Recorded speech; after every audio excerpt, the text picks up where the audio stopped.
para ser obreiro tem que ser dizimista?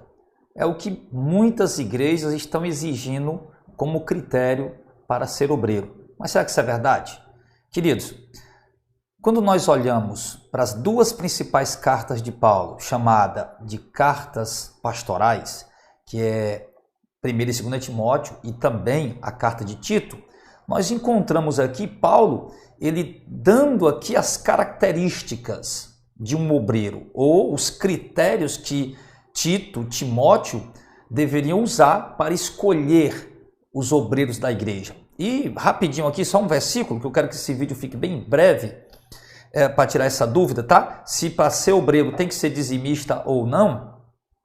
Tito capítulo 1, e também a outra passagem está em 1 Timóteo capítulo 3. Vamos ler apenas Tito capítulo 1 aqui, o verso 1 e, aliás, o verso 5 e a primeira parte do verso 6 diz assim: por essa causa te deixei em Creta, para que pusesse em boa ordem as coisas que restam, e de cidade em cidade estabelecesse presbíteros. Presbítero é pastor, tá? Mas também podemos aqui, como ele vai falar aqui também, em 1 Timóteo capítulo 3, também incluindo aqui os diáconos, os obreiros de uma forma geral.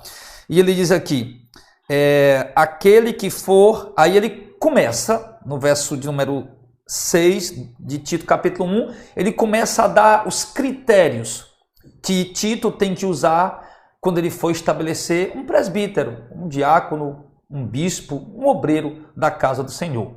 Queridos, incrível, em momento algum Paulo, nem para Timóteo, nem para Tito, ele diz que o obreiro precisa ser dizimista, que o obreiro tem que ser dizimista para poder ser um obreiro, o candidato a obreiro tem que ser dizimista para poder tornar-se um obreiro, ou um pastor, ou um presbítero, ou um bispo, ou um diácono da casa do Senhor. De maneira alguma, querido, muito pelo contrário. Se nós formos olhar, já que a questão é dízimo, né, a gente sabe muito bem que dízimo ele é uma parte da vertente da lei cerimonial que se cumpriu em Cristo, tá? Mas o dízimo, de modo algum, ele é aplicado para a igreja hoje, nem voluntário, muito menos obrigatório, mas já que o critério que as igrejas estão usando aí para ser um obreiro tem que ser dizimista, muito pelo contrário, quando nós vamos para Deuteronômio 14, lá no verso de número 27, os obreiros da casa do Senhor, que eram os da tribo de Levi, né? Muito pelo contrário, eles quem recebiam o dízimo, era eles que recebiam o dízimo, eles não davam o dízimo, tá? Eles recebiam o dízimo dos seus irmãos israelitas conforme a lei.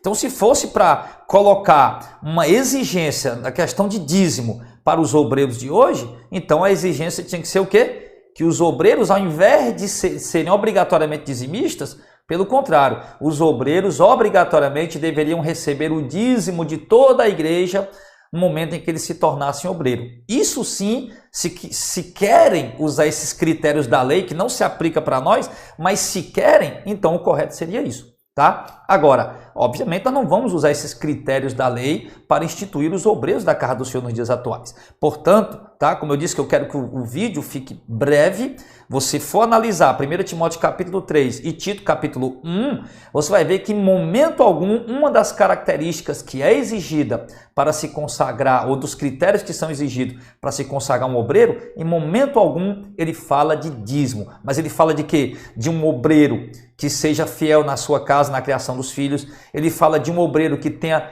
apenas um casamento, não 2 ou 3 casamentos, um obreiro que dê um bom testemunho, que compre, que pague, que seja uma pessoa íntegra, correta, direita, honesta. Esses critérios as igrejas não usam. Quer ver? Quantos pastores, bispos, apóstolos, presbíteros, diáconos, evangelistas, missionários, obreiros que já estão no 2º ou no 3º casamento? Mas isso os pastores não se importam. O importante é que ele seja dizimista. Eu quero dizer, querido, que isso é um verdadeiro absurdo. Ou seja, eles colocam de lado os verdadeiros critérios bíblicos que se usa para escolher alguém para ser um obreiro, tá? E colocam outros critérios como a exigência de que a pessoa seja dizimista, sem que a pessoa não seja obrigada a isso, sem que a Bíblia exija isso. Então isso é um absurdo, é só mais uma heresia da igreja moderna, só mais uma pressão da igreja moderna, uma forma de se ganhar, né, de arrecadar mais dinheiro. Aí o que é que eles fazem? já que eles dizem que é obrigado o obreiro ser dizimista, quando na verdade não é, que nós estamos provando aqui na Escritura, é só você ler Tito, capítulo 1, do verso 5 até o verso 16, tá? E também 1 Timóteo, capítulo 3, o capítulo inteiro, e você vai ver que não tem essa exigência de ser dizimista, mas eles exigem que seja. E aí o que é que eles fazem?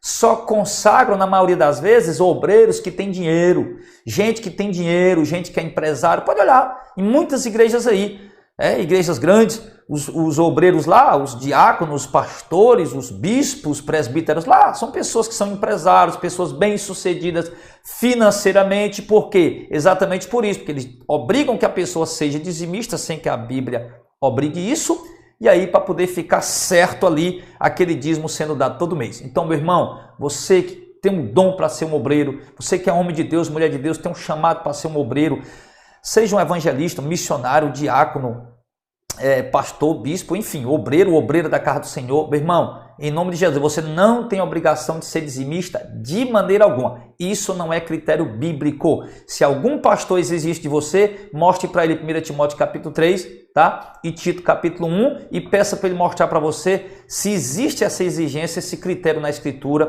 que o obreiro tem que ser dizimista. E mostre para ele Deuteronômio 14, verso 27, que muito pelo contrário, o obreiro da casa do Senhor, do antigo Israel, que eram os levitas, eram eles quem recebiam os dízimos, tá bom? Eles tiravam o dízimo dos dízimos para dar para os sumos sacerdotes. Mas como hoje não existe mais isso, sumo sacerdote, essa ordem aí, levita na igreja hoje, a Bíblia diz que todos nós somos sacerdotes, então não se aplica de maneira alguma para nós, tá bom? Então que Deus abençoe em Cristo Jesus, em nome do Senhor, que Deus possa esclarecer isso a vocês e lhe libertar um pouco mais dessas heresias.